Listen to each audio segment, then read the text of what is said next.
rajouter? Bien, bonjour tout le monde. Bien, bonjour, monsieur. C'est vraiment le fun que vous soyez là.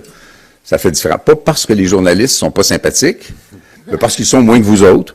Mais en fait, c'est que souvent on parle de quelqu'un sans qu'il soit là. Et là, vous êtes là, puis notre présence ici, c'est parce qu'on veut parler aux retraités et des retraités. On a mis en place un paquet de propositions, certaines qu'on met de l'avant depuis des années. C'est plus difficile que vous le voudriez, c'est plus difficile qu'on le voudrait, mais sa vie, ça existe. Une des plus importantes, qui touche plus les 65-75 ans, bien sûr, c'est que le gouvernement libéral a créé 2 catégories d'aînés. Ceux qui avaient plus de 75 ans avaient une augmentation de la pension de vieillesse de 10%, puis ceux qui avaient moins ne l'avaient pas. Et là, tout le monde était d'accord pour dire que c'était discriminatoire, puis toutes les associations qui parlent pour les retraités étaient d'accord. Mais finalement, le gouvernement n'a pas voulu mettre en œuvre une loi qu'il avait lui-même supportée. Ça a été compliqué, il s'est accroché avant la fin de la législature. Il y a une autre législature qui commence, puis c'est pas une bataille qu'on peut arrêter. Puis il y a beaucoup d'autres mesures qui doivent soutenir, d'abord j'ai envie de dire, le pouvoir d'achat des retraités. Dans un contexte qui est encore plus inquiétant aujourd'hui qu'il l'était, parce qu'on a une autre crise. On a eu la COVID, on a pris 3 respirations, on a Donald Trump. Soutenir le pouvoir d'achat des gens les plus vulnérables, sachant que ces gens-là vont le dépenser, l'argent, parce que c'est pour satisfaire leurs besoins de base. C'est une des meilleures manières de faire face à la crise, lorsqu'on est exposé ou menacé d'une récession. Mais au-delà de tout ça, aujourd'hui, on est capable de faire face à la crise parce que vous avez été là avant nous autres. On vous doit tout ça.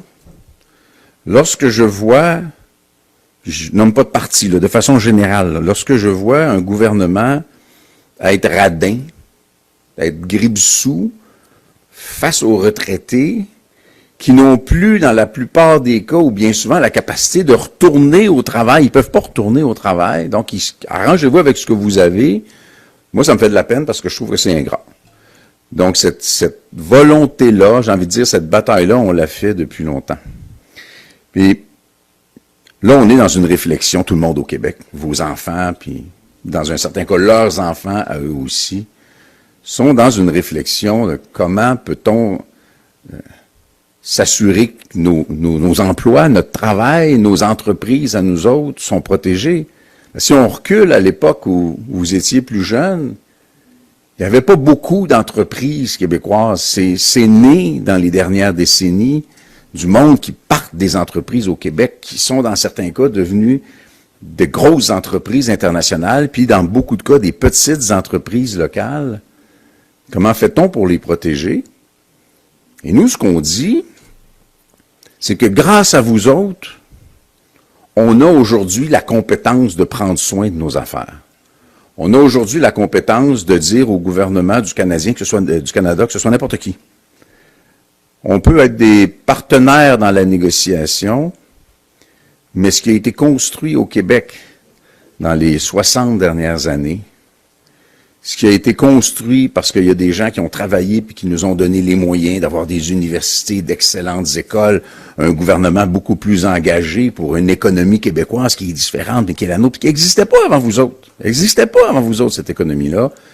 Mais parce que vous avez été là, on est capable aujourd'hui de prendre les décisions, puis de dire à Ottawa, puis même de parler directement à Washington, puis de dire au Mexique, puis de dire à l'Europe, on va être un partenaire, mais vous devez pour ça nous traiter comme des égaux.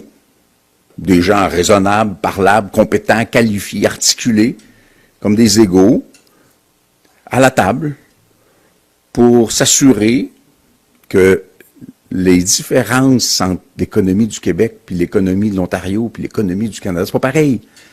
Que tout ça va être respecté, puis que vos enfants, puis leurs enfants, leurs emplois à eux aussi vont être protégés.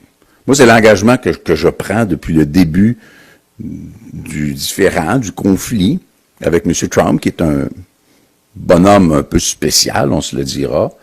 C'est de dire, écoutez, on a l'obligation de mettre notre énergie dans ce qui est caractéristiques du Québec.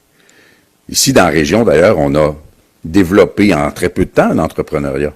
À l'époque où j'étais dans le gouvernement de Mme Marois, il y a eu des investissements de l'État importants pour remplacer les activités de la mine.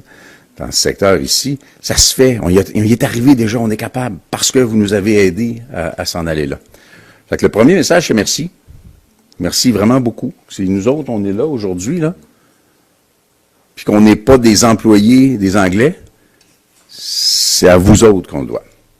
Puis ce que ça prend pour qu'on l'exprime, cette gratitude-là, ben on va le faire, puis on va continuer à le faire. Parce que je sais très bien que votre inquiétude, c'est aussi pour vos enfants. C'est une inquiétude qu'on doit, nous autres, partager. Parce qu'on est du monde un peu différent. On ne parle pas la même langue que les autres. Puis on a des valeurs différentes des autres. Puis on a une gestion un peu différente de l'immigration que les autres. On est très généreux, on est très accueillant, mais il y a un défi parce qu'on parle français, parce qu'on est une nation qui a décidé, il y a 60 ans, d'être une nation. T'es encore jeune. On est encore fringant comme nation, avec tout le potentiel puis tout l'avenir en avant de nous autres.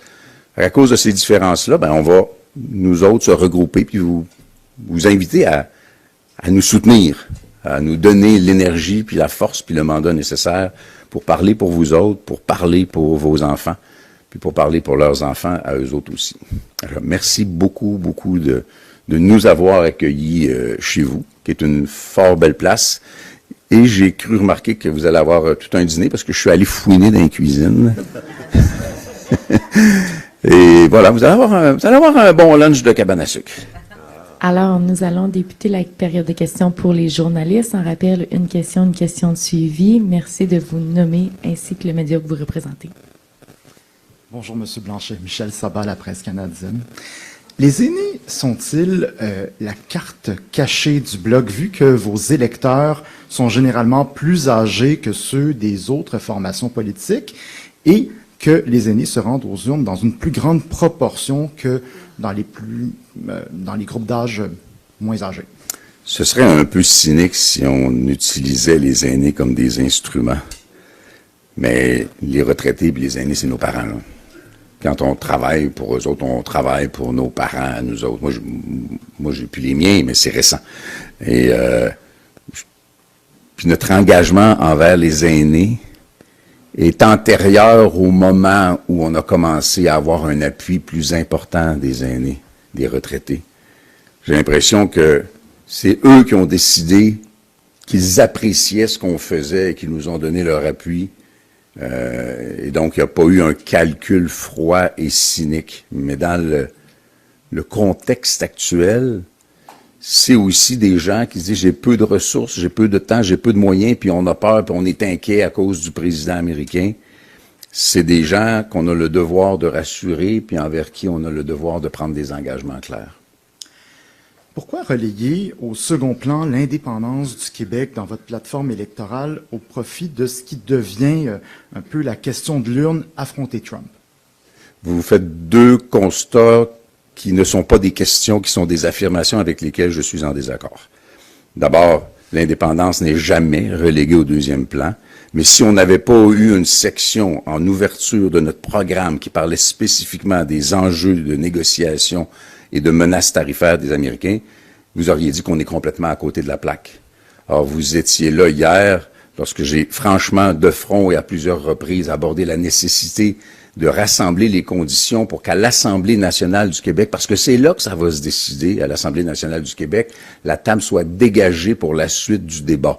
Donc, non, il n'y a aucune hésitation. Puis, je ne sais pas si ça s'est déjà arrivé qu'il y a des leaders de partis souverainistes qui l'étaient moins ou plus, ça me concerne pas. Mais ça ferait pas sérieux de mettre en doute mon engagement souverainiste. Vraiment, ça ferait pas sérieux du tout. Bonjour, M. Blanchet. Valérie Gamache de Radio-Canada. On apprend ce matin qu'il y a quand même une certaine désorganisation et impatience dans les rangs conservateurs parce qu'évidemment, la stratégie de campagne a été chamboulée par l'arrivée de Mark Carney, par les menaces de M. Trump. À quel point vous avez dû vous ajuster et adapter tant votre plateforme, on l'a vu hier, mais votre stratégie de campagne? Ah, mais de façon importante. Vous savez, je suis peu le genre à servir des phrases creuses. C'est clair. C'est clair que l'arrivée ou l'attitude de M. Trump a bouleversé la carte. Et les meilleurs pour s'adapter dans les circonstances, parce qu'il y avait une course à la direction, ça a été les libéraux. Ils ne sont pas adaptés dans le sens où on va aider le monde, ils sont adaptés dans le sens où on va s'aider nous autres. Ça a été toute une opération pour faire oublier que c'est les mêmes libéraux de Justin Trudeau, dont Mark Carney était un conseiller, et qui semblent avoir, mais je vais laisser les médias faire leur travail là-dessus, il y a un orgie de squelettes dans ses garde-robes. Et aujourd'hui, M. Carney reste caché dans le même garde-robe. Il ne veut pas parler aux médias. C'est totalement inacceptable. On est en campagne électorale, il reste 30 jours. Fait que c'est 3% de la campagne électorale qui viennent dire, moi, je vous enlève 3% de la campagne électorale. Je vais aller faire la mascotte dans les environnements contrôlés. Je trouve ça totalement inacceptable. Par contre, les enjeux internes du Parti conservateur, je ne commenterai pas ça parce que c'est interne. Est-ce que les conservateurs doivent ajuster leur campagne? Mais ça leur appartiendra. S'ils prennent des positions publiques, ça, mon travail est de commenter les positions publiques et de dire qu'est-ce que nous, on proposera.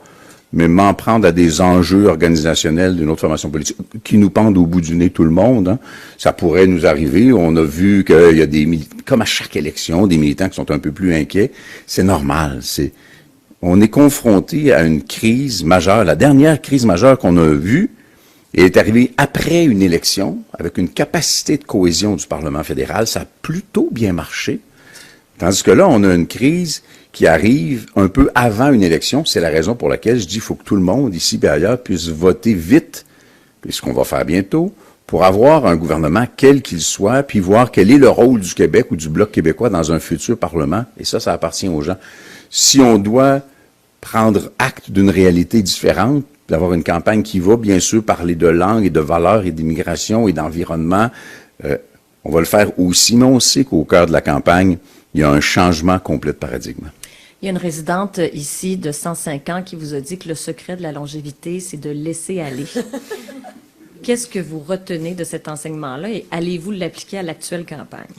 Quand j'aurai 100 ans, je vais commencer à y penser. Ça serait, ce serait un gaspillage du privilège extraordinaire que des gens comme il y a ici, mes parents à moi, mon père qui n'a pas été scolarisé, ma mère qui n'a pas été scolarisée, mais un peu assez battue, c'était une féministe avant l'époque, c'était une admiratrice totale de Jeannette Bertrand. Moi, j'ai la chance d'avoir grandi dans un milieu très agricole, mais d'être quand même allé étudier à Montréal parce qu'on s'était donné un système qui nous permettait de faire ça. Puis j'ai la chance d'être étonnamment en forme encore, là, parce que ça va. Fait que j'ai l'obligation de redonner ce que j'ai reçu, puis je vais le faire avec tout le cœur possible et le plus longtemps possible.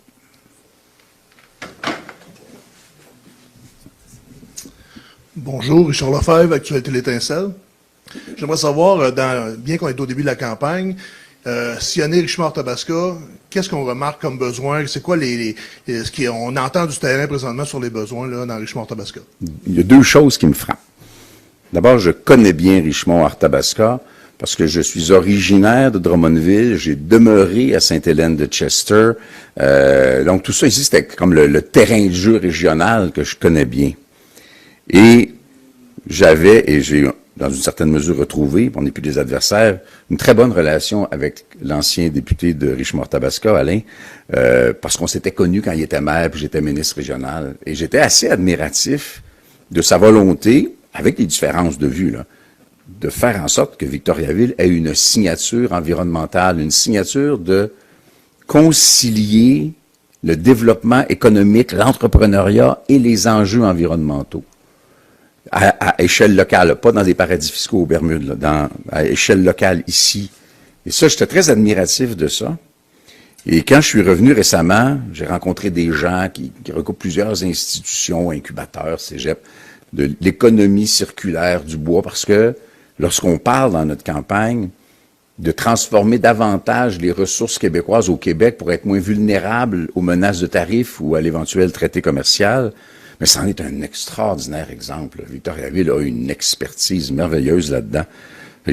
C'est très positif pour moi ce que je lis comme étant l'héritage dont on peut s'inspirer à Victoriaville. Politiquement, c'est un peu autre chose, là. Les gens paient des taxes et des impôts et envoient des députés dans un Parlement pour faire un certain travail dans ce Parlement-là. Ils n'envoient pas des députés à Ottawa ou à Québec pour que ces gens-là disent, je vais prendre la paye, mais je vais faire d'autres choses. Fait qu'il y a un problème quand même. Le système doit être changé, les règles doivent être changées à Québec, peut-être à Ottawa aussi. Il y a plein de règles à changer à Ottawa. Et je reviendrai sur un autre truc d'ailleurs après que j'ai oublié tantôt. Mais t'as pas le droit. T'as pas le droit. J'ai pas le droit de me faire élire à Ottawa puis de dire je vais prendre ma paye d'Ottawa pour aller militer puis me faire élire à Québec. J'ai pas le droit de faire ça. Puis les gens le savent à Victoriaville, lui, ici. Puis t'as pas le droit non plus de te faire élire à l'Assemblée nationale du Québec, de ramasser ta généreuse paye de député, puis de dire je vais prendre ça, puis je vais aller militer pour Pierre Poilievre, pour devenir un député de Pierre Poilievre. Il va avoir Daniel Lebel d'impact, puis il va trouver ça dur. Puis il va m'avoir d'impact, puis il va trouver ça dur. Parce que je trouve ça, malheureusement, pas honnête. Puis l'autre affaire, je vais revenir. J'ai parlé avec le propriétaire ici, puis il y a un élément qui n'était pas dans notre plateforme, qui était la nécessité d'ajuster des paramètres de la SCHL en matière de rénovation, en matière d'accès à l'achat pour que des petites entreprises humaines, des entreprises de cœur comme ici, puissent avoir un meilleur soutien de la SCHL. Et c'était pas dans le programme, on le prenait pas sous cet angle-là, puis j'ai été convaincu, puis je vous le dis, ça vient de rentrer dans le programme du Bloc québécois, la réforme et la révision du fonctionnement de la SCHL dans la perspective des résidences pour personnes âgées. Voilà. Bonjour, Monsieur Blanchet. Ian Wood, CBC News, the TV Pool. I have some questions on behalf of my colleagues. First, today you're in a seniors home. If you could just perhaps give a brief summary of your announcement today. Yeah. Excusez-moi, on va parler un petit peu en anglais. Désolé, but not sorry for you, but you know. We owe everything to those people. In Quebec, singularly, 60 years ago, we were a very hard-working people working for the English master. Today, we are a nation with its own entrepreneurs, its own businesses. Some of them are known throughout the world. We have built all of that in a bit more than 60 years because of those people, because they worked for us, they fought for us, and they provided us the opportunity to be who we are today. And it has to be respected by everybody, including in Canada, including in Washington. This is what they gave us. We are a nation with all the rights that come with it. So we owe them at least to make them certain that their purchase power is protected, that their treatment by the state is respectful, that they are not treated by any candidate to the Prime Minister chair as a given vote. Whatever I say, they will vote for me. That would be a terrible thing. And if he tries that, it won't last 30 days. Unlike the Liberals or the NDP, Pierre Poilievre says that he's against the federal government intervening with the Supreme Court to challenge Bill 96. In the event of a Conservative minority government, would the path for their support be through the Bloc? We will support no party, but we will support what is right for Quebec. It is a bit new